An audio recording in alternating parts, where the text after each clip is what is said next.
Joining me today is Alex Ray, who is the founder of The Common Man.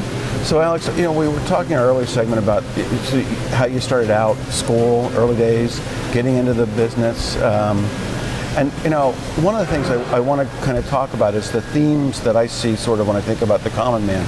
And it's not just about the food. It's sort of, there's a backdrop, I think, of a philosophical underpinning. Am I way out to base here, or is there sort of a motto or philosophy that drives how you guys work and think? That's a good question. I don't know if we have a philosophical underpinning, but I'll tell you what we do think. And okay. Maybe you can determine what that means.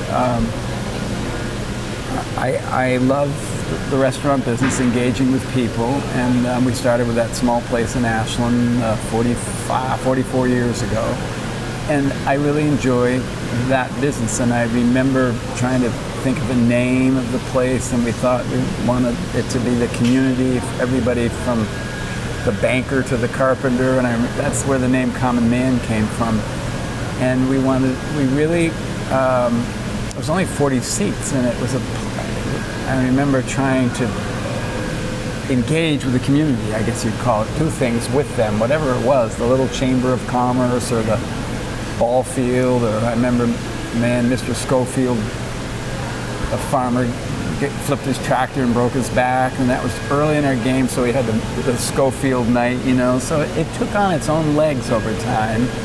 And I'm not saying that was a marketing strategy, it just was like a 360 circle in our restaurants that today is not me doing it, it's a culture we have that if they know that I'm not there to get rich or make money, and the growth has to come to be dynamic and work, and it gets difficult, but to have people work for you that like working for you because you're doing things other than, you remember that old ad, "Where's the beef?" and a guy was on the back of a yacht? I don't know if you remember that. Yeah. Well, it's not me. Right, that's not... I don't even have a rowboat, but I love the business, and I call it a 360, if you will, where if everybody that works for us likes it, then they're better workers and they're happier workers, so the customers are happier. Does that make sense? Yeah. So it just kind of comes around, and they don't always... That's a philosophical underpinning, in the business now schools. We got it. Okay, if you say so. But basically, it's not extracting wealth from the restaurants. It's being proud of your restaurants. I call it pride, not profit. I'd rather serve pride than profit. And of course, you have to be sustainable. So you've got to work efficiently. And so we try to satisfy the customer in the most efficient manner. And with that comes sustainability, growth, better staff, because you don't need as much management. If you have really good people, entry-level people, you don't need that many managers telling them what to do. So it's kind of a great circle. They're happy, we're happy, therefore the customers like the vibes, the dynamics, the tone. Some restaurants are better than others, but they do their own events, and I don't even know about them. People say thank you, and I say, what do we do? And they tell me. So, but really, that's also giving local people local control.